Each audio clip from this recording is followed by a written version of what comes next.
Na nossa primeira tentativa de tratar da diferenciabilidade, quer dizer, as taxas de variação quando a gente tem uma função de várias variáveis, foi com as derivadas parciais. Você trata todo mundo como se fosse constante e deriva só com respeito a uma das variáveis. Isso, a princípio, faz com que o problema volte a uma forma antiga e já conhecida. Você já sabe derivar um monte de coisa dessa maneira, com uma variável e um monte de constante. Você já sabe fazer um monte de conta assim, e aí era fácil para você calcular, para os exemplos que eram passados para você, você calculava derivadas de tudo quanto é coisa, porque você trata todo mundo como constante e faz o procedimento da forma que você já sabia, há muito tempo. Então, a derivada parcial tem essa facilidade de você fazer as contas, quando é fácil, porque às vezes é difícil de qualquer forma, mas tem essa facilidade. E aí a gente viu também que você podia, em vez de fazer só com respeito a uma variável, outra variável, a gente podia falar das derivadas direcionais. Você pegava uma velocidade, então passando naquele ponto com essa velocidade em linha reta, velocidade constante, qual que é a taxa de variação.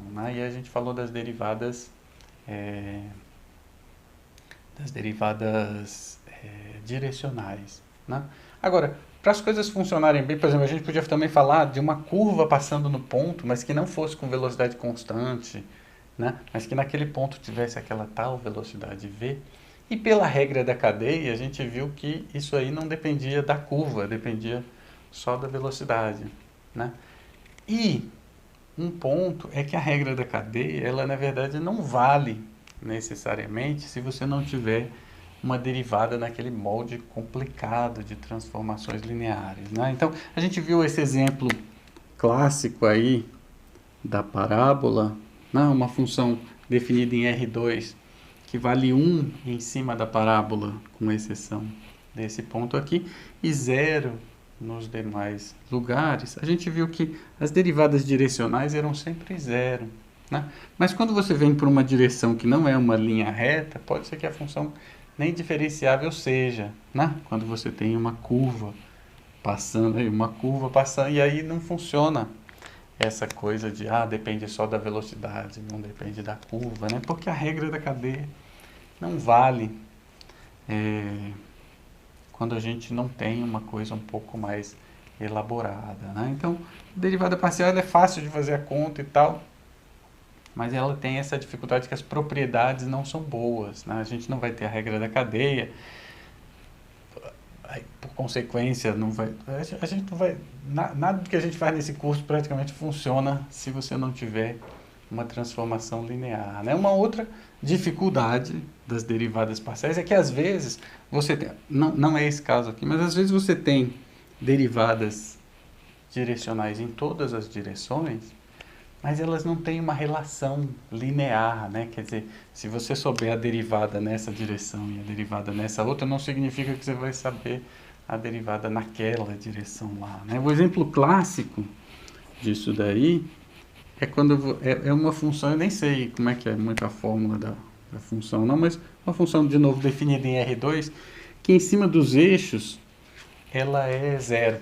Então, a taxa de variação aqui no ponto 0, tanto para a direita e para a esquerda, tanto horizontalmente quanto verticalmente, a taxa de variação é 0, porque a função é constante igual a 0 aí em cima. Mas se você tiver a função assumindo outros valores em cima de outras retas, pode ser que você tenha uma taxa de variação positiva em alguma outra direção. Ou seja, não basta conhecer a derivada nessa direção e nessa direção para conhecer todas as outras. Isso aí deixa as coisas mais complicadas de você tratar. Então, a derivada parcial é fácil de fazer a conta, beleza, mas ela é difícil de você usar depois. Se você conhecer as derivadas em duas direções, em R2, você conhece a derivada em duas direções, se for uma transformação linear, você conhece em qualquer direção. Então, o fato desse conceito que a gente definiu, que é bem mais difícil, essa função é diferenciável, não sei, porque é mó complicado ver se a função é ou não é diferenciável, pelo menos por enquanto. Hoje a gente vai mostrar que não é tão complicado, certo? Mas o fato dela depois ter um monte de propriedades boas é interessante, né? Então, são transformações lineares. Se você conhecer as derivadas parciais, quer dizer, a derivada na direção do vetor E1, do vetor E2, do vetor E3, você conhece a derivada em todas as direções, né? Então, o fato de ser linear é importante, né? Como a gente está falando de RP e RQ, todas as transformações lineares são contínuas, mas se você estivesse falando aí de espaços de Banach e tal, o fato de ser linear e contínuo também tem sua utilidade, né? A regra da cadeia vale, então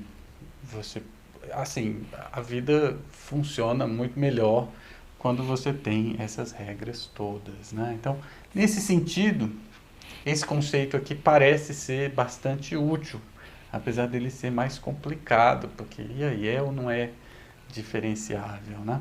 E esse carinha aqui, ele é fácil de você fazer a conta, mas ele não tem propriedades que deveriam ser assim essenciais, né? Talvez você não consiga um teorema do valor médio, né? Porque você depende da regra da cadeia para fazer o teorema do valor médio, né? E no começo você quer só falar de derivada parcial, mas depois é ruim de verificar. Quando você vai fazer uma prova, aí o professor pergunta assim, calcule as derivadas, aí esse aqui é melhor, né? Se tudo que você vai fazer é ficar calculando, esse aqui é melhor. Agora, se você vai de fato usar a diferenciabilidade para fazer alguma coisa, aí é melhor que ela tenha propriedades boas, né? Então, nesse sentido, essa definição com transformações lineares é muito boa. Para que ela seja útil, é necessário mais uma coisa. Porque se ela tiver um monte de propriedade boa, mas ninguém for diferenciável, então é inútil, né? Eu podia inventar um conceito, nossa, tudo que você quiser é satisfeito para essa classe de coisas aqui, mas essa classe é vazia, não tem ninguém que satisfaz isso, né? Então, o seu conceito passa a ser inútil, apesar de ter muitas propriedades boas, né? Então, para que seja útil, seria interessante, primeiro, que tivesse muitas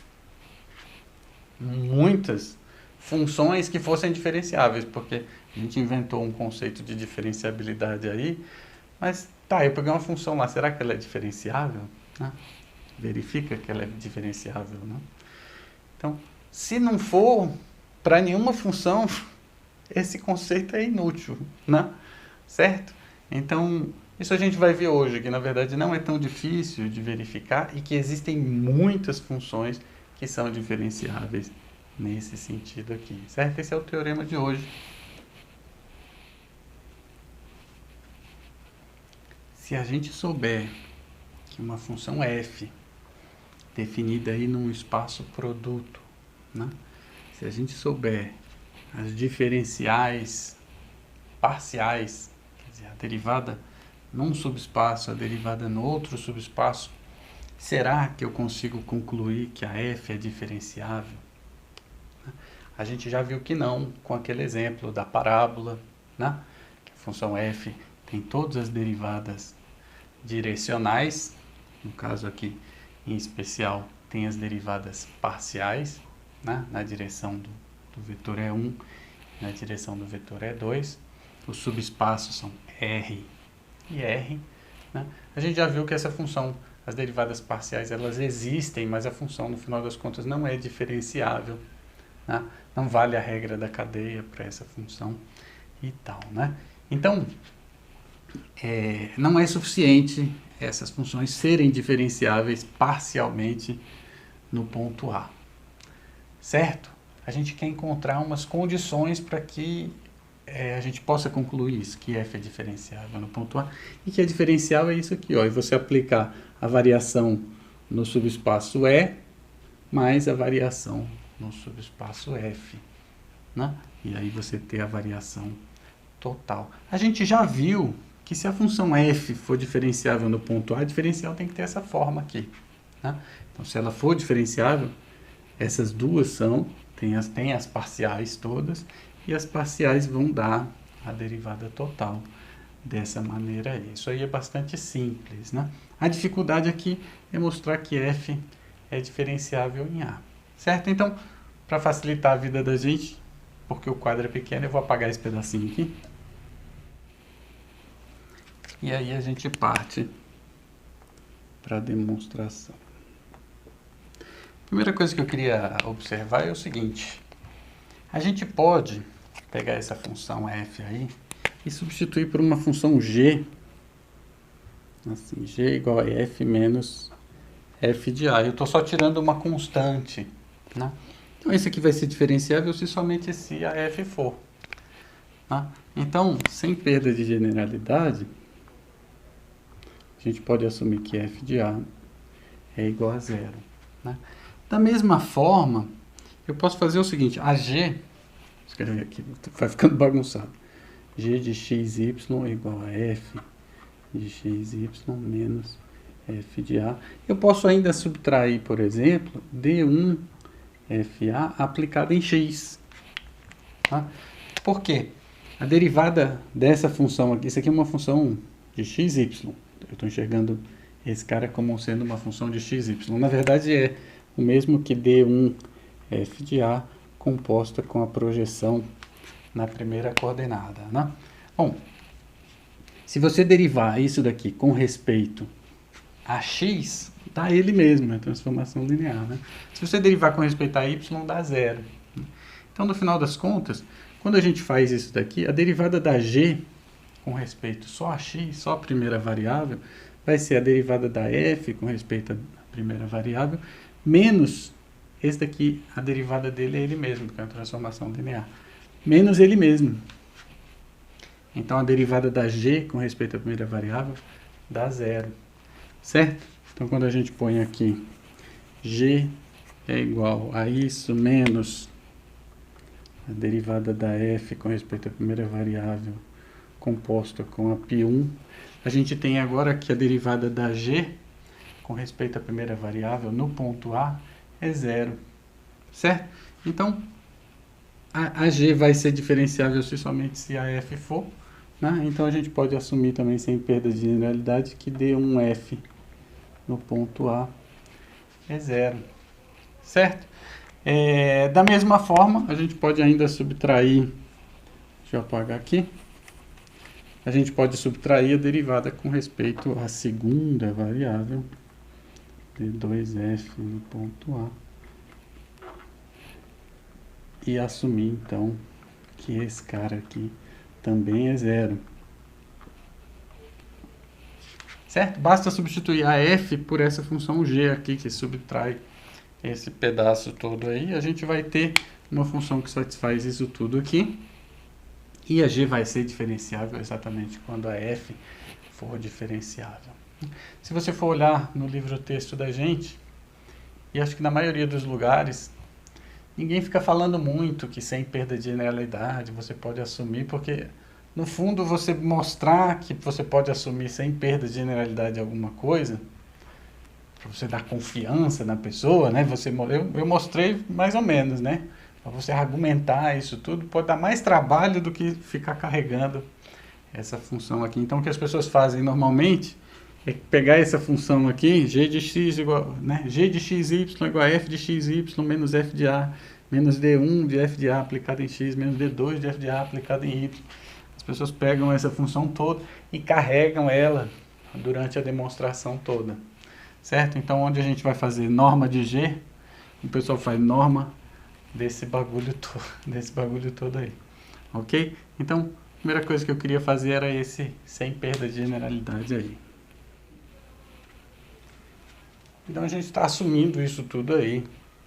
E no final das contas, então, o que falta mostrar é que a f no ponto A, ela tem taxa de variação nula. Né? Se ela for diferenciável, a derivada vai ser zero. Né? Ela já vale zero, ela tem taxa de variação nula. Né? Só para deixar uma coisa clara, eu queria fazer o seguinte. Como a gente está no espaço produto, normalmente eu falo assim, A mais V. Mas aqui vai ser A mais VW, assim, né? certo? E aí, em vez de eu escrever esse carinha aqui, ó, v, 0, eu vou escrever só v, certo? Então eu vou escrever assim, a mais v mais w, e eu queria que a gente entendesse que v é um vetor de E e w é um vetor de F, fica combinado isso, só para não ter que ficar enchendo de parênteses aí na demonstração. Certo? Então, eu vou usar essa notação aí, e o que a gente falta mostrar no final das contas é que esse carinha aqui, ó, f de A mais V mais W, menos f de A, que é zero, eu nem precisava ter assumido que esse cara é zero, eu precisava ter assumido esse aqui mesmo, para facilitar a vida da gente. Isso aqui é mais natural, né? Eu quero mostrar que isso aqui dividido pela norma do vetor VW, seria V mais W, mas aqui eu vou escrever VW. É a norma do máximo, né? Eu quero mostrar que isso daqui vai para zero quando V e W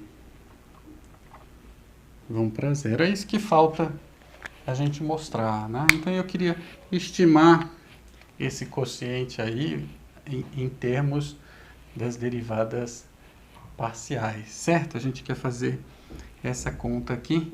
Eu vou apagar esse negócio, deixar só a parte de cima ali, porque senão a gente fica sem espaço. A gente quer mostrar que isso daqui vai para zero quando V e W vão para zero. Vou até botar uma interrogação aqui. E aqui a gente pode separar esse cara, usando desigualdade triangular, em duas partes, né? Eu posso falar desse carinha aqui, A mais V menos f de A, né? Isso daqui dividido pela norma de V mais W, mais a norma de f de A mais V mais W, menos f de A mais V, né? A norma disso daqui, VW, é a norma do máximo aqui embaixo, né? Então, a gente quer verificar que esse cara aqui vai para zero e esse aqui vai para zero quando V e W vão para zero, né? Esse aqui é moleza, né? Porque f é diferenciável no ponto A na direção do vetor V, né? Então, isso aqui a gente está se deslocando na direção do vetor V, certo? Mantendo o vetor W igual a zero, né? Eu vou apagar essa parte aqui embaixo. O que a gente sabe é isso aqui, olha só. Como a gente tem a derivada com respeito à primeira variável V, então esse carinha aqui, ó, f de A mais V menos f de A, dividido pela norma de V, isso aqui vai para zero, quando V vai para zero. Isso é a derivada parcial com respeito à primeira variável da função f no ponto A, né? Que a gente sabe que dá zero, então esse cara aqui vai para zero, certo? Então, derivada, aqui o W não entra na conversa aí, né? A gente está mantendo a segunda coordenada fixa e mexendo só na primeira. E o fato desse cara aqui ir para zero significa justamente que a derivada parcial com respeito à primeira variável é zero, que é uma das nossas hipóteses, né? Certo? Sem perda de generalidade. Então, esse carinha aqui é menor do que esse, porque aqui é a norma do máximo. Então, você está dividindo por V ou algo maior. Então, se esse aqui vai para zero, esse aqui também vai para zero. Moleza, esse aqui foi fácil, né? A gente precisou o quê? Que a f fosse diferenciável com respeito à segunda variável no ponto A, né? Então, só o que a gente precisou usar aqui é que existe a derivada com respeito à primeira variável no ponto A. Então, só o que a gente precisou foi isso. A gente vai precisar completar lá em cima o que a gente precisa, né? Por isso que eu estou escrevendo ali. Bom, o que só, eu vou apagar isso tudo e trazer esse negócio, porque o que falta é a gente mostrar isso aqui, certo? Falta a gente mostrar que esse cara aqui vai para zero quando V e W vão para zero, né? Como aqui é a norma do máximo que a gente está usando, a gente pode usar qualquer norma compatível com a topologia produto, né? Usando a norma do máximo, a gente pode substituir esse cara aqui pela norma de W, né? Então, quando V é mantido fixo, para um V fixado aí, né? Esse cara aqui, olha só, a gente está andando só na direção da segunda variável, né? Se a gente pensar em A mais V, quero calcular a derivada em A mais V, esse tipo de coisa, né? Ponto A mais V está mantido fixo e a gente está andando só na direção da segunda variável, porque W é um vetor aqui, né? Desenhando, é tipo assim, a gente pegou um ponto aqui, A mais V, e aí a gente está fazendo essa conta aqui em cima, né? Por exemplo, se aqui for W e aqui for V, então eu estou fazendo essa diferença aqui, né? E dividindo por W. Então, a gente está mantendo a coordenada X constante e mexendo só na coordenada Y, né? Esse carinha aqui, pela desigualdade do valor médio, como essa função, quando a gente movimenta só a segunda variável, ela é diferenciável.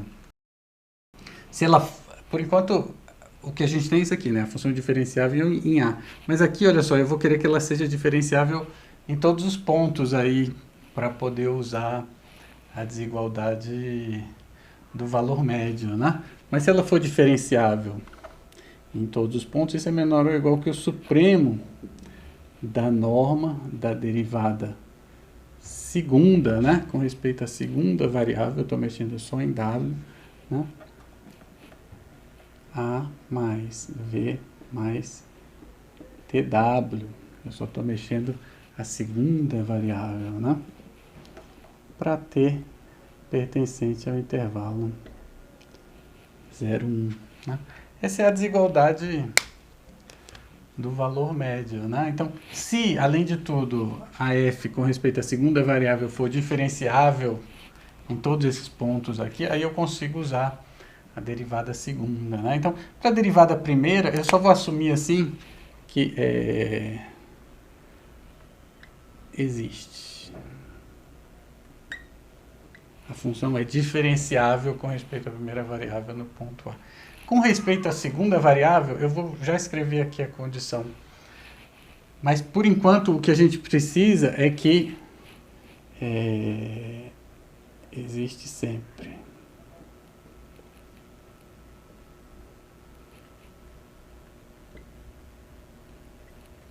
Para todo ponto, aqui eu preciso que a variável exista em vários pontos ali, né? Em cima de todo esse segmento de reta aqui, eu preciso que a função seja diferenciável para poder fazer essa conta aqui, né? O que acontece é o seguinte, se além de existir, ela for contínua, não sei para que eu escrevi, se eu já vou dar a resposta logo, mas se ela for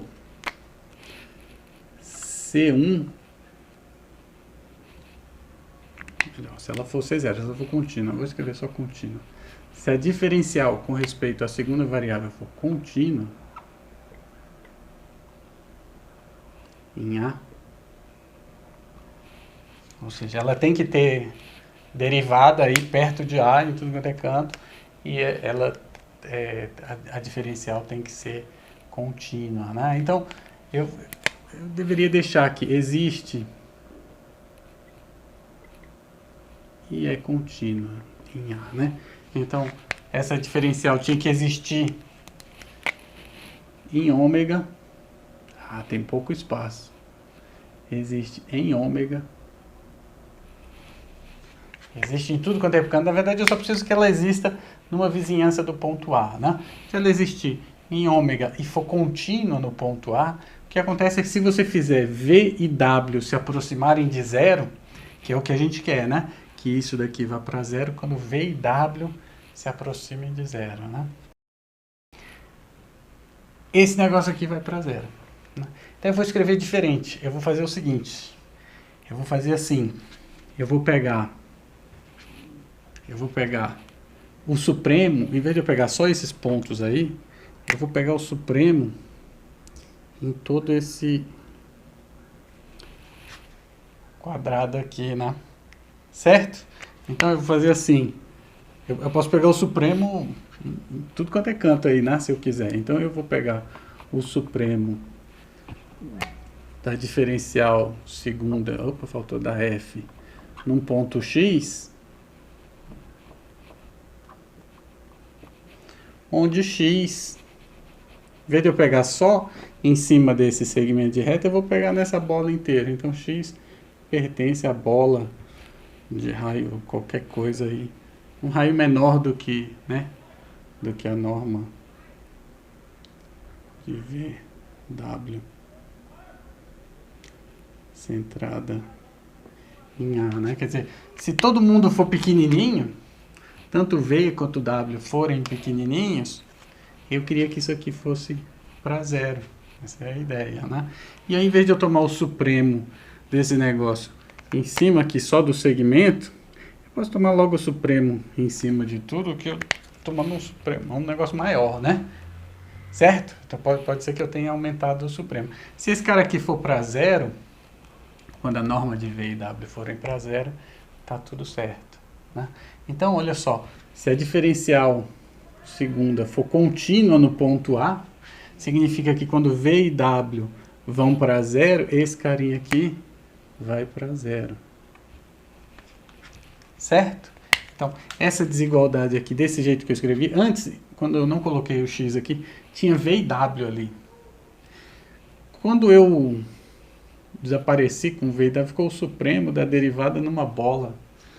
Então desapareceu o V e W desse negócio aqui, né? Ficou só isso daí. Mas quando essa norma do máximo vai para zero, ou seja, quando você está nesse quadrado e as laterais desse quadrado, né? O raio, é o raio do quadrado, é isso aqui, né?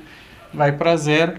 Então, se essa diferencial for contínua no ponto A, significa que esse carinha aqui também vai para zero, né? Por quê?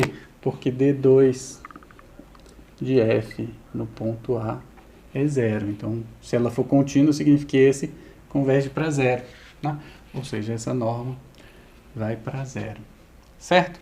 E assim fica demonstrada a segunda desigualdade lá, e a gente conclui, então, que a f de fato é diferenciável no ponto A e a derivada é zero, né? Na verdade, o que a gente concluiu foi que essa taxa de variação aqui, f de A mais V mais W, menos f de A sobre a norma de V mais W, isso vai para zero quando V e W vão para zero. Foi isso que a gente mostrou, então, f não só é diferenciável no ponto A, mas como a derivada é zero, né? Claro, porque a gente assumiu, sem perda de generalidade, aquele bando de coisa lá, certo? Então, no fundo, a nossa conclusão é f é diferenciável no ponto A. Se a gente tirar o sem perda de generalidade, fica f é diferenciável no ponto A, e a derivada da f no ponto A aplicada no vetor VW é a derivada da f no ponto A aplicada, a derivada parcial primeira aplicada em V, mais a derivada parcial segunda aplicada em W, certo? Esse é o teorema, e ele tem um corolário que é mais fácil para a gente aplicar no que a gente quer, que é em RP, RQ, né? Primeiro, uma simplificação, que é o seguinte: em vez da gente ficar vendo qual que é a hipótese que precisa, é assim, ó, a função f, ela tem derivadas parciais, e as derivadas parciais são contínuas, então f é C1, certo? F é diferenciável, e as derivadas vão ser contínuas. Que as derivadas vão ser contínuas vem do fato desses caras serem contínuos e do fato de df num ponto x aí ser igual a d1f em x composto com a projeção na primeira coordenada mais d2f em x composto com a projeção na segunda coordenada, né? E aí você vê fácil, usando norma de operadores, qualquer coisa assim, que quando x converge para um ponto A. Então, como esse daqui é contínuo, esse daqui vai convergir para D1FA composto com π1, tem que verificar isso, mais D2FA composto com π2, certo? E aí você concluir que então dfx converge para dfa, certo? Se esses forem contínuos, esse aqui vai ser contínuo também, né? Se existirem, vão ser contínuos. Então, essa é a primeira simplificação do teorema. Em vez de ficar, esse aqui existe, esse aqui é contínuo, né?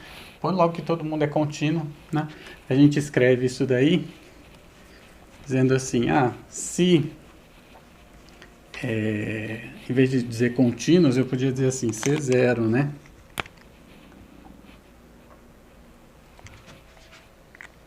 Certo? Então, as derivadas parciais existem e são contínuas. Mas a gente poderia, na verdade, botar assim, aqui botar Cn e aqui Cn mais 1, né? Se esses caras existem e além de ser contínuos forem diferenciáveis, a gente faz o mesmo argumento e mostra que a derivada da f também vai ser contínua e vai ser diferenciável o mesmo número de vezes, né? Tanto a f vai ser diferenciável esse número de vezes mais 1, certo? Esse é o primeiro corolário. Agora vamos aplicar isso para RP e RQ, né? Para o caso RP e RQ, a gente usa as derivadas parciais que a gente já usava antes, né? Então, se elas existirem e forem contínuas, então a f é C1, né? A transformação linear, né? Quer dizer, essa função df que leva cada ponto do domínio numa transformação linear, essa transformação, ela existe, ela é contínua, essa função, né? Eu queria fazer de novo a mesma observação. Aqui a gente poderia colocar que as derivadas parciais assim existem, são Cn, e aí você pode concluir que f é Cn mais 1. Né? Eu só queria chamar a atenção para o seguinte fato, que inclusive eu podia ter dito no corolário anterior também, é que dizer, por exemplo, que esse cara aqui é C2, pelo próprio corolário por indução, corresponde a dizer que esses carinhas aqui existem e são contínuos, né? Então, se eles todos existem e são contínuos, então esse daqui, se esses existem e são contínuos, então esse aqui é C1. Né? Se esses aqui todos existem e são contínuos, então esse aqui é C1, então esse aqui é C2. Né? E por indução, você não só mostra isso, mas você, se quiser fazer um enunciado usando essas derivadas parciais, qualquer combinação de todos, né, deriva com respeito a x, com respeito a... se esses todos forem contínuos, existirem e forem contínuos, a f vai ser de classe 1, 2, 3, certo? Então, esse aqui, se eles forem contínuos, esse aqui vai ser de classe C1, esse aqui vai ser de classe C2, perdão, e a f vai ser de classe C3, certo? Então, se você olhar as derivadas parciais, só você já vai ter resolvido o problema, né? A gente só falou do produto de 2, mas aqui, claro, RP é R, cartesiano R elevado a P menos 1. Então, você, por indução, se esse é contínuo e esse daqui você faz e resolve, mata o problema também, certo? Eu não vou fazer os detalhes, não. Nem sei se tem no livro, tô vendo nem o livro, faço os detalhes, não sei, mas você consegue, com certeza. Certo? Então, eu já ia dar um sorriso e terminar o vídeo, mas eu queria dizer o seguinte, que no final das contas, essa coisa com transformações lineares não só tem propriedades boas, mas agora você vai poder ver que tem gente pra caramba que é diferenciável, certo? Então não é um conceito muito restritivo.